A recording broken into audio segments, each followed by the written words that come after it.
श्री गुरुदेव दत्त परब्रह्मणे नमः. अध्याय 44. श्री शैल यात्रा व शिवरात्री महिमा वर्णन.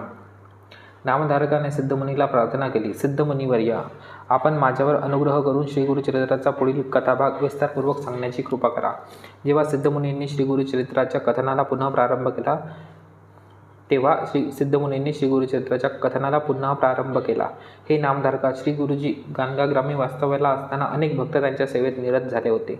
तेथे तंतुक नावाचा एक गोष्टी श्रीगुरूचा अनन्य भक्त होता. प्रापंचिक कर्तव्य निभावत प्रतिनित्य 4 प्रहरातून 3 प्रहरपर्यंत तो आपले घरगुती काम व्यवहार संपवून शुचिर्भूत होऊन गुरुमठात यायचा आणि तिथल्या स्वच्छतेच्या व इतर कार्यात निरत होऊन किंचित सेवा गुरुचरणी अर्पण करायचा. मग गुरूंना दुरूनच भक्तिभावपूर्वक साष्टांग नमस्कार करून तो घरी परतत असे. अशा प्रकारे दिवस जात असता एकदा शिवरात्रीचा शुभदिन समीप आला. तंतुकाच्या मातापित्यांनी नातेवाईकांनी आसपासच्या सर्व भाविकांना मिळून महाशिवरात्रीच्या उत्सवासाठी श्रीशैल यात्रा करण्याचा संकल्प केला. गुरुभक्त तंतुकालाही त्यांनी त्यांच्यासोबत येण्याचे आमंत्रण दिले. ते ऐकून तंतुक हसत हसत म्हणाला, तुम्ही सारे मंदमती व शतमूर्ख आहात. गुरु जिथे राहतात तो मठ म्हणजेच कैलास आहे. माझ्याकरता गाणगापूर हेच श्रीशैल क्षेत्र आहे. गुरुच माझे मल्लिकार्जुन स्वामी आहे. श्री गुरुचरण मला सर्वस्व आहे. त्यापेक्षा अधिक श्रेष्ठ अन्य काहीही नाही. सकल तीर्थ गुरु सानिध्यात असताना आणि कुठची यात्रा, मी गुरुचरण सोडून इथून हलणार नाही, मी कुठेही येणार नाही, असे त्याने ठणकावून सांगितले. त्याचे बोल ऐकून आप्तगण म्हणू लागले की तो डोके फिरू अस्वस्थ आणि महामूर्ख आहे. त्याचा परिहास करत ते सर्व श्रीशैलला जाण्यास सिद्ध झाले व त्यासंबंधी सर्व सिद्धता करून घेतली. नंतर त्याचे आई वडील, भावंड आणि गावातले शिवभक्त तंतुकाला गावातच सोडून संतोषाने श्रीशैल यात्रेला निघाले. नेहमीप्रमाणे तंतुकाने भक्तीने गुरुसेवा केली व परत संगमावर येऊन श्रीगुरूंना वंदन केले आणि त्यांच्या कार्यात व्यस्त झाला. काही दिवसांनी महाशिवरात्रीचा दिवसही उजाडला. तंतुकाने श्रीगुरूच्या सानिध्यात राहून शिवरात्री व्रताचे आचरण केले. तो संगमावर गेला व श्रीगुरूचे दर्शन घेऊन भक्तीने एकोभावाने हात जोडून उभा राहिला. तेव्हा श्रीगुरूंनी तंतुकाला विचारले, अरे तंतुका, तू का बरे सर्वांबरोबर श्रीशैल क्षेत्री यात्रेसाठी गेला नाहीस? तू एकटाच इथे राहिलास. ती यात्रा फारच पुण्यप्रद असते. तिथे श्री मल्लिकार्जुनाचे दर्शन घेऊन भक्त धन्य होतात. शिवशंकर तिथे लिंगरूपात मल्लिकार्जुन नावाने प्रतिष्ठित आहे. तिथे यात्रा केल्याने श्रीशैल पर्वताचे वैभव तू प्रत्यक्ष पाहू शकला असता. बहुशः तुला याची कल्पना नसेल असे वाटते. श्रीशैल यात्रेला जाऊन पुण्यसंचय करण्याची सुवर्णसंधी तू गमावली आहेस. श्रीगुरूंनी त्यांची परीक्षा घेण्यासाठी असे म्हटले. त्यावर गुरुभक्त तंतुक म्हणाला, गुरुनाथ, माझ्यासाठी जेथे आपण आहात तेच क्षेत्र श्रीशैल क्षेत्र आहे. खरे तर आपणच प्रत्यक्ष मल्लिकार्जुन आहात. आपल्याच समीप राहून मला सर्व तीर्थक्षेत्राचे पुण्यफळ मिळते. असे असताना अजून कोणती श्रीशैल यात्रा? गुरु असताना कोणतीही यात्रा गरजेची नसते. गुरुभक्तांना गुरुच सर्वस्व असं. अज्ञानी मूर्ख लोक प्रत्यक्ष देवाला सोडून न दिसणाऱ्या देवाचे दर्शन घेण्यासाठी यात्रा करतात, तीर्थाटनाला जातात.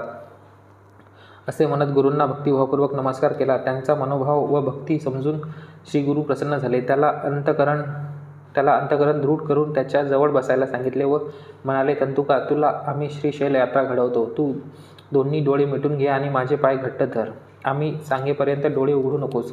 तंतुकाने श्रीगुरूंनी सांगितल्याप्रमाणेच केले. श्रीगुरू मनोवेगाने निघाले आणि क्षणार्धात पाताळगंगेच्या तीरावर उतरून डोळे उघडण्यास त्याला सांगितले.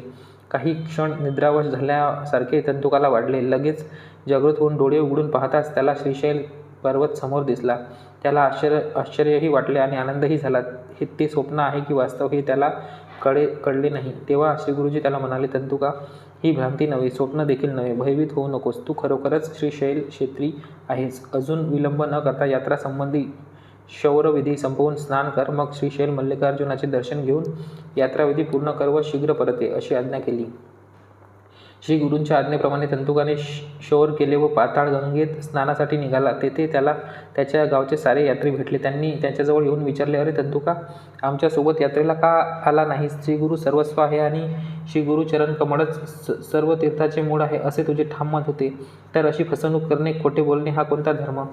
आमच्या मागोमाग आमचा पाठलाग करत यात्रेला का बरे आलास आणि इतक्या लवकर कसा काय आलास? तू कोणत्या मार्गे आलास? तेव्हा तंतुकाने नीज काय आहे त्याचे विवरण करून सांगितले. हे माझ्या प्रियजनांनो, माझ्यावर विश्वास ठेवा. मी सत्यस्थितीशिवाय काहीही सांगत नाही. मी माझ्या इच्छेने इथे आलो नाही. श्रीगुरुजींनी स्वतः मला सांगितले की मी माझ्या श्रीशैल मल्लिकार्जुनाच्या दर्शनाची व्यवस्था करतील आणि असे सांगून आज दुपारी संगमावरून निघून क्षणातच इथे पोहोचविले. कृपया माझ्या शब्दावर विश्वास ठेवा. पण त्याचे म्हणणे कुणालाच पटले नाही. ते परस्पर व्यंग करत बोलत होते. हा माणूस खूप लबाडी आहे. तो जे बोलला ते सर्व खोटे आहे. तो विश्वासार्ह नाही. स्वप्नातही संगमावरून क्षणार्धात श्रीशैलपर्यंत पोहोचता येत नाही. याने आमच्या नकळत गाणगापूरहून आमचा पाठलाग केला आहे आणि आता तो श्री गुरुजींसोबत इथे आल्याचे सांगत आम्हाला फसवत आहे. तंतुक मात्र त्यांच्याबरोबर जास्त चर्चा न करता शौरस्नानादी कर्म संपवून पूजा साहित्यासह श्री मल्लिकार्जुन देवाच्या पूजेला निघाला. नंतर जेव्हा तंतुकाने मल्लिकार्जुनाची पूजा केली तेव्हा लिंगस्थानी त्याला मल्लिकार्जुन दिसलेच नाही. श्री मल्लिकार्जुनाच्या स्थानी त्याला श्रीगुरू दिसले व इतर काहीच दिसले नाही. शिवालयात आलेले सारे भक्त देखील श्रीगुरूंशिवाय अन्य कुणाचीही पूजा करत नसल्याचेही त्याने पाहिले. तेव्हा तंतुकाला पुन्हा एकवार कळले की श्रीगुरूच मल्लिकार्जुन आहे, तेच त्रिमूर्ती स्वरूपही आहे. नंतर गंध पुष्पाक्षता बिल्व इत्यादी अर्पण करून भक्तिभावाने व आनंदाने लिंगस्थानी असलेल्या गुरुमूर्तीचे त्याने पूजन केले. त्याने असा निष्कर्ष काढला की गुरुशिवाय कुणी नाही आणि गुरुचे ईश्वरापेक्षा वेगळे अस्तित्व आहे. पूजाविधी आटोपून श्रीगुरूजवळ येऊन त्याने मंदिरात जे काही पाहिले त्याने त्याच्या आनंदाने वर्णन केले व श्री गुरुपादुकांवर आनंदाश्रू ढाळले. श्रीगुरू निर्गमनासाठी सज्ज होऊन त्याला पृच्छले, हे तंतुका, तू इथेच राहणार आहेस की गाणगापुराला परतणार आहेस? शिवरात्रीच्या पवित्र दिनी श्रीशैलात राहण्याची तुझी इच्छा आहे का? त्यावर तो श्रीगुरूंना म्हणाला, हे गुरुदेवा, गाभाऱ्यात लिंगस्थानी आपल्याशिवाय मला इतर काहीच दिसले नाही. आपणच ईश्वर रूपात दिसून सर्वांकडून पूजा स्वीकारत असल्याचे अपूर्व व अभूतपूर्व दृश्य मी पाहिले. आपल्या गाणगापुरातही मल्लिकार्जुन रूपी श्रीगुरू असताना मला येथे राहण्यात काही इच्छा नाही. गुरुमूर्ती हे सारे मूळ जन गाणगापुरातच राहून माझे दर्शन घेण्याऐवजी एवढ्या लांब असलेल्या या श्रीशैल या क्षेत्री का येतात हे मला समजत नाही. सामान्यांना सामान्यासारखे दिसणारे रूप तुमचे निजरूप नाही. अज्ञान व भ्रांतीमुळे लोकांना आजपर्यंत आपला निज परिचय झालेला नाही. तुमच्या पुढे कोणती श्रीशैल क्षेत्र महिमा नाही. कृपया मला सांगा की त्यांनी या क्षेत्री भेट देण्यास काय कारण आहे? कोणत्या कारणाने एवढे भाविक इथे येतात? अशा प्रकारे विनवून श्रीगुरूंना नमस्कार केला तेव्हा श्रीगुरू म्हणाले, हे तंतुका, प्रत्येकाच्या श्रद्धा भावनेप्रमाणे प्रत्येकाचा देव असतो. जसा भाव तसे कर्म, जसे कर्म तसा देव. ईश्वर सर्वव्यापी आहे व गुरुच ईश्वर आहे याची जाणीव होईपर्यंत अशा यात्राची आवश्यकता असते. ईश्वर आणि गुरु वेगवेगळे नाहीत, पण ह्या श्रेष्ठ सात्विक विचारांची जाणीव सर्वांना होत नाही. ईश्वर जरी सर्वव्यापी असला तरी काही ठिकाणी ईश्वरत्व प्रखरपणे अनुभवाला येते, तर काही ठिकाणी येत नाही. श्रीशैल हे असे क्षेत्र आहे जिथे सर्वोच्च शक्तीची उपस्थिती स्पष्टपणे अनुभवता येते. मग तंतुकाने विनम्रतेने विचारले, हे सद्गुरुनाथा, ईश्वर सर्वव्यापी आहे असे तुम्ही म्हणालात. असे असताना ईश्वराच्या शोधार्थ श्रीशैलसारख्या क्षेत्री भक्त कोणत्या कारणास्तव येतात? श्रीशैलमध्ये ईश्वराचे सानिध्य असण्याचे कारण काय? श्रीशैलची क्षेत्रमहिमा काय?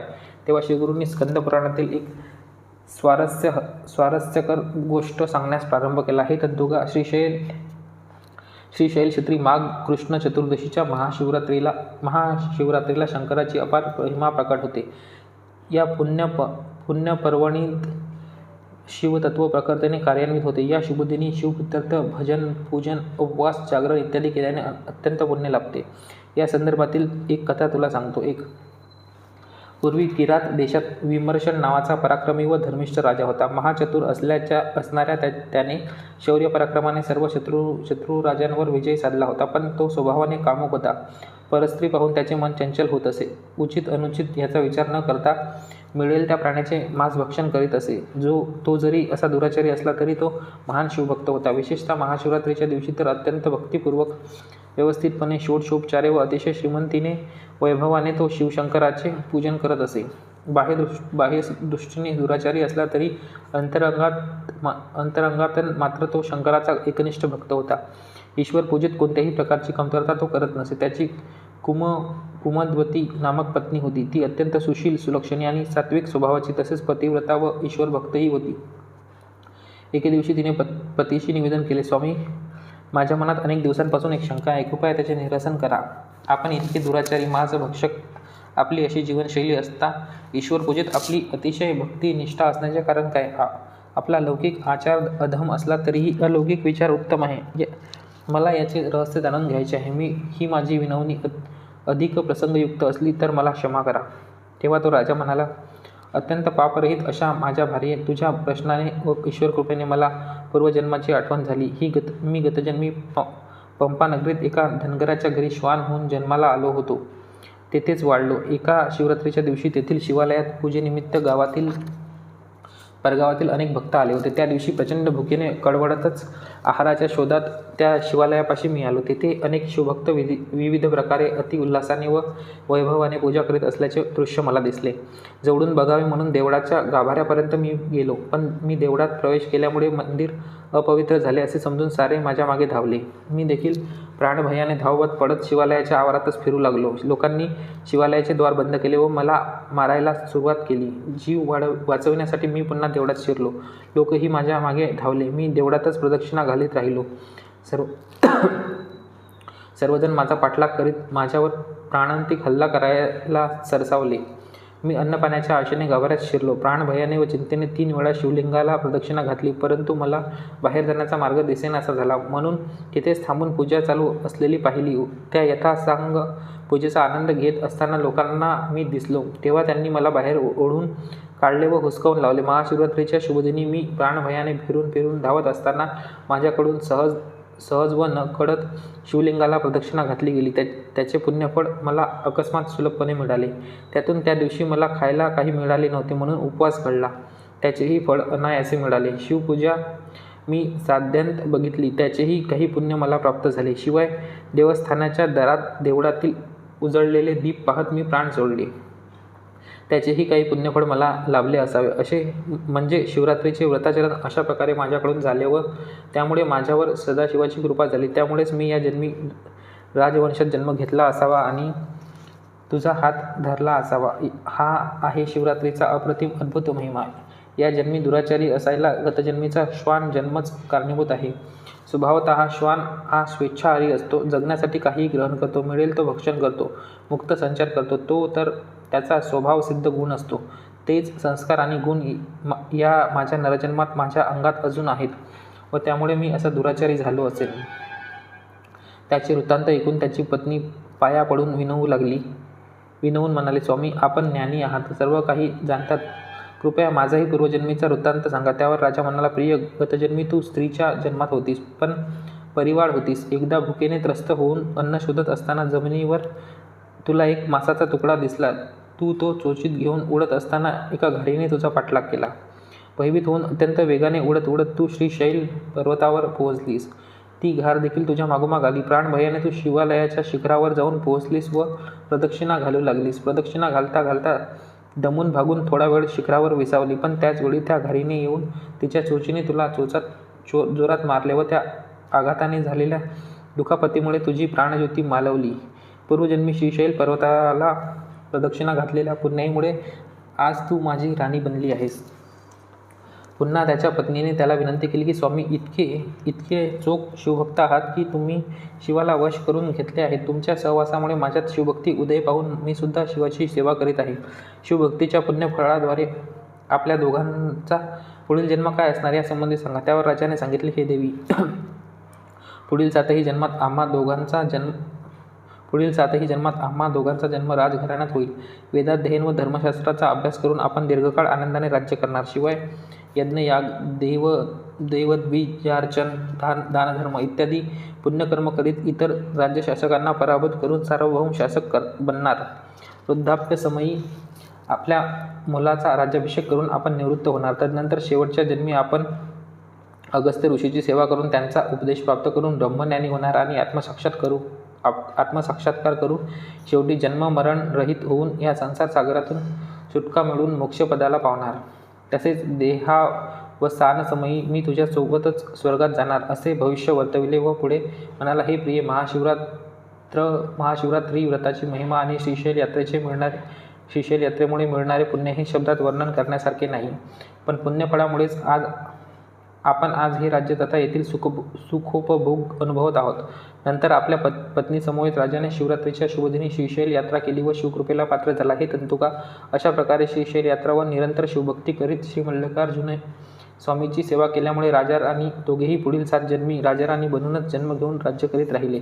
शेवटी दोघेही मोक्षास पात्र झाले. अशी आहे श्रीशैल यात्रेची महिमा. गुरूंसोबत यात्रा करणे तर अत्यंत पुण्यप्रद आहे. तुझ्या सौभाग्यामुळे तुला गुरूंसोबत यात्रा करण्याचा योग लाभला. तू गुरुकृपेला पात्र आहेस. यापुढे तू गावातच राहून श्रद्धाभक्तीपूर्वक व प्रेमभावाने जगद्गुरू शिवाची आराधना कर. गाणगापुरात भीमा तीरावर असणारा कल्लेश्वर हा साक्षात मल्लिकार्जुन आहे. तुला यापुढे शिवाराधनेसाठी श्रीशैल यात्रेची आवश्यकता नाही.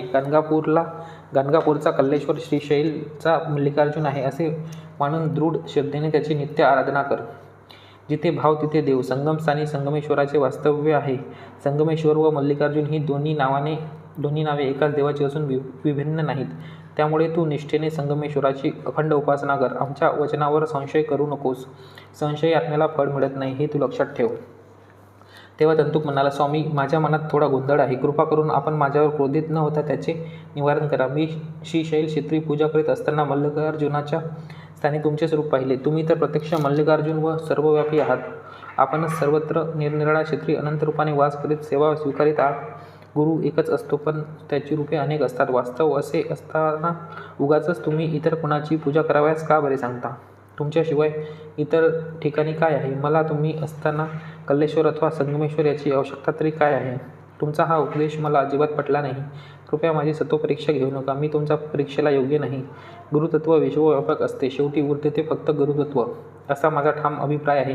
ब्रह्मांडात सर्वव्यापक गुरुविना अन्य काहीच उरत नाही. तोच जगाचा सूत्रधार आहे हे माझे ठाम मत आहे. गुरुभक्ती व गुरुसेवा याशिवाय इतर कोणत्याही प्रकारच्या धार्मिक प्रथांचा मला छंद नाही. तंतुकाचे तत्त्वज्ञानाविषयक विचार ऐकून श्रीगुरू हसून म्हणाले, हे तंतुका, जसा भाव तशी सिद्धी. तुझ्या भावनेप्रमाणे होऊ दे. तू तसेच कर. आता आम्ही गाणगापुराला जाणार आहोत. पूर्वीप्रमाणे आमचे चरण घट्ट धरून डोळे मिटून बस. गुरुपदेशाप्रमाणे त्याने श्रीगुरूंच्या पादुका घट्ट धरल्या व गच्च डोळे मिटून घेतले. श्रीगुरू वायुवेगाने त्यांच्यासोबत क्षणार्धात संगमावर पोहोचले. इथे गाणगापुरात भक्तांना गुरूंचे दर्शन न झाल्यामुळे व्यथित होऊन ते गुरूंना संगमाच्या किनारी शोधत होते. खूप शोधूनही श्रीगुरूंचे दर्शन न झाल्यामुळे काही शिष्य गुरूंविषयी मनात विचार करत आपापल्या ठिकाणी परतले. थोड्यांना प्रश्न पडला की त्या सर्वांना सोडून गुरुजी कुठे गेले असणार, तर अन्य काही असे म्हणत की प्रभाते श्रीगुरूंना त्यांनी बघितले होते. इतर काही म्हणाले की त्यांना संगमावरही गुरूंची भेट झाली नाही. काही जण नदीकाठी वेडसरपणे शोधत होते. तेवढ्यात गुरु संगमावर प्रकटले आणि शिष्य ब्राह्मणांना व इतर गावकऱ्यांना बोलावून आणण्यासाठी तंतुकाला पाठवले. गावकरी परस्पर बोलत असताना तंतुकाने गावात प्रवेश केला व त्यांना गुरुची आज्ञा कळवली. त्यांना बघून गावकरी आश्चर्यचकित झाले. त्यांनी तंतुकाला विचारले की महाशिवरात्रीचा उत्सव असून त्याने केशमुंडन का केले आणि कधी व कुठे केले? तेव्हा तंतुकाने त्यांना श्रीगुरूंनी श्रीशैल क्षेत्री नेऊन त्यांच्याकडून श्री मल्लिकार्जुनाची पूजा करून परतल्याचा विषय सांगितला व त्याने सोबत आणलेली विभूती पुष्पसारे दाखविले. हे पाहून गावातील लोक विस्मित झाले. प्रत्यक्ष पाहूनही त्यांचा विश्वास बसेना. सर्वांनी त्याला प्रभाते नदीकिनारी पाहिल्यामुळे तो फार दूर असलेल्या श्रीशैल क्षेत्राची यात्रा करून आला आहे यावर कोणाचाही विश्वास बसेना. तो खोटे सांगत आहे म्हणून त्याला अजून एकदा विचारले पाहिजे, असा निर्धार करून पुन्हा एकदा त्याच्याजवळ येऊन विचारले, तंतुका, आज तू श्रीगुरूंबरोबर श्रीशैलला गेल्याचा विषय सत्य आहे की असत्य? खरं काय ते सांग. खोटे सांगितले तर सावध राहा, असे म्हणून त्याच्यावर जबरदस्ती केली. तेव्हा त्याने प्रत्युत्तर दिले, ग्रामस्थांनो, मी गुरुनामाचे प्रमाण घेऊन सत्यच सांगत आहे. गुरुविषयी मी कधीच असत्य बोलत नाही. आज प्रातःकाळी श्रीगुरूंनी वायुवेगाने श्रीशैल यात्रा घडवली व क्षणार्धात परत इथे आणले, असे ठामपणे सांगून त्याने यात्रेचे विवरण केले व श्रीगुरू संगमावर असल्याने त्यांनी सर्वांना बोलवण्यासाठी त्यांना तिथे पाठवल्याचे सांगितले. त्याचे वचन ऐकून थोड्या भाविकांनी आणि विवेकी लोकांनी सत्य मानले, पण तो जे काही बोलत आहे ते 100% कपट आहे, असे काही महामूर्ख मूढ लोक आपापसात बोलत होते. नंतर तंतुकाने गुरुमठात येऊन शिष्यवर्गाला संगमावर येण्याच्या गुरुआज्ञेविषयी कथन केले. मग सर्व मिळून श्री गुरु दर्शनार्थ संगमावर निघाले. तिथे त्या सर्वांनी महाशिवरात्रीच्या पवित्र दिनी गुरुच ईश्वर या भावनेने भक्तिपूर्वक त्याची पूजा केली. जो ही अद्भुत गुरुलीला खोटी म्हणून समजतो त्याला कुंभीपाक नरकच गती होते. श्रीशैल क्षेत्री गेलेले त्याचे आईवडील, बंधू, भगिनी, गावकरी सारे यात्रा करून थोड्या दिवसांनी गावी परतले. तेव्हा गावकऱ्यांनी त्यांच्याकडे चौकशी केली की खरोखरच तंतुक यात्रेला आला होता की काय. त्यावर सगळ्यांनी तो गुरूंसोबत श्रीशैल क्षेत्री आल्याचे व त्याला पाहिल्याची ग्वाही दिली. सर्वजण मूक झाले, विस्मित झाले. गुरुमहिमा ऐकून त्यांना आनंद वाटला. हे माझ्या प्रिय शिष्य नामधारका, गुरु महिमा अमर्याद आहे. गुरुच अंतिम रहस्य आणि परमगती आहे. गुरूंवर विश्वास ठेवला तर जीवनातील अत्यंत कठीण प्रसंगातून देखील पार होऊ शकतो. केवळ गुरुकृपा असली तर सत्याची जाणीव होते. गुरु सर्वोत्कृष्ट ध्येय आहे. गुरुस्थान हे आश्रयस्थान आणि अमूल्य संपत्ती आहे. गुरु महिमेचे आपण भक्तीने निरंतर श्रवण करून आनंद मिळवावा आणि त्याद्वारे अमृत सेवनाचे सुख प्राप्त करावे. अशा प्रकारे सिद्धमुनींनी नामधारकाला श्री गुरुचरित्राचा भाग असलेल्या श्रीशैल क्षेत्राचा महिमा निरूपण केला. इथे परम कल्याणकारी श्री गुरुचरित्राचा 44वा अध्याय संपन्न होतो. श्री गुरुदेव दत्त.